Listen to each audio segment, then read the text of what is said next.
Comparto un dato para pararnos a pensar. Más de la mitad de los adolescentes en España, entre 14 y 17 años, consumen pornografía de forma intencional y aproximadamente 1 de cada 10 lo hace casi a diario.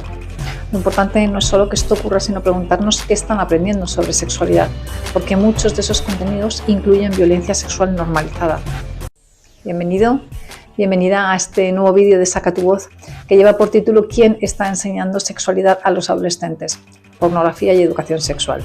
Un estudio reciente realizado en España por las investigadoras Noemí Pereda y Alba Águila, dos importantes expertas en victimización infantil, ha analizado el acceso de los adolescentes a la pornografía online. Y los resultados son que más de la mitad de los adolescentes acceden a pornografía de forma intencional, y no estamos hablando de algo marginal, porque aproximadamente 1 de cada 10 lo hace casi a diario. Por tanto, estamos hablando de un fenómeno muy extendido que forma parte de la socialización sexual de toda una generación. Y entonces aquí aparece una pregunta importante: ¿qué ocurre cuando la pornografía se convierte en una de las principales fuentes de educación sexual para ellos? ¿Qué revela este estudio? Pues el estudio se basa en una muestra representativa de más de 4.000 adolescentes españoles. Y uno de los hallazgos que más llama la atención es que el consumo de pornografía se relaciona con otros factores de riesgo, como puede ser un mayor consumo de alcohol, episodios de binge drinking, algunas conductas impulsivas o de riesgo. Pero más allá de estas asociaciones hay un aspecto especialmente relevante que muchas veces pasa desapercibido, y es que numerosos análisis muestran que gran parte de este contenido pornográfico incluye dinámicas de dominación, coerción o violencia sexual normalizada. Y esto es especialmente importante cuando hablamos de adolescentes que están aprendiendo qué significa el deseo, el consentimiento o el encuentro con el otro. ¿Qué sucede cuando la pornografía se usa entonces como educación sexual? Bueno, durante generaciones la educación sexual se ha transmitido principalmente a través de la familia, de la escuela o de las conversaciones con iguales, y es cierto que en muchas ocasiones con bastantes carencias, ¿no? Pero es que hoy muchos adolescentes tienen su primer contacto con la sexualidad a través de Internet, lo que hace que la pornografía acabe funcionando como una especie de manual implícito de sexualidad.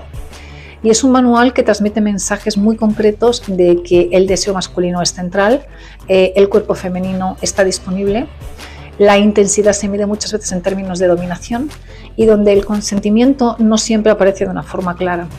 Por tanto, el problema no es solo que exista la pornografía, sino que la pornografía sustituya a la educación afectivo-sexual. Por tanto, ¿qué les estamos enseñando sobre las relaciones?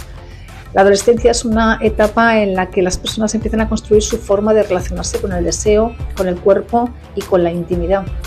Es el momento en el que se empiezan a formar las primeras ideas sobre qué es una relación, qué significa el consentimiento, qué es el placer compartido, qué significa cuidar del otro.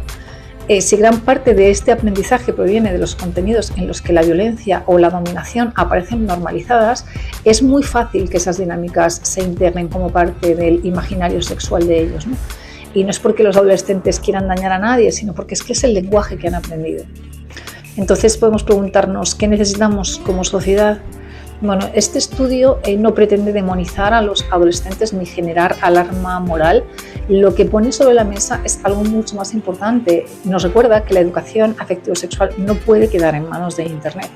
Necesitamos espacios donde los jóvenes puedan aprender sobre sexualidad desde el respeto, el consentimiento, la reciprocidad, el cuidado mutuo, y donde puedan comprender que la intimidad no es dominación ni es violencia, sino encuentro entre personas.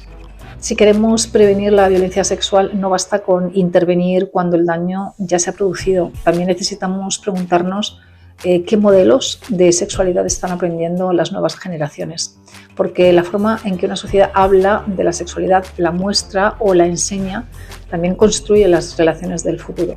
Y acompañar a los adolescentes en este aprendizaje es una responsabilidad colectiva.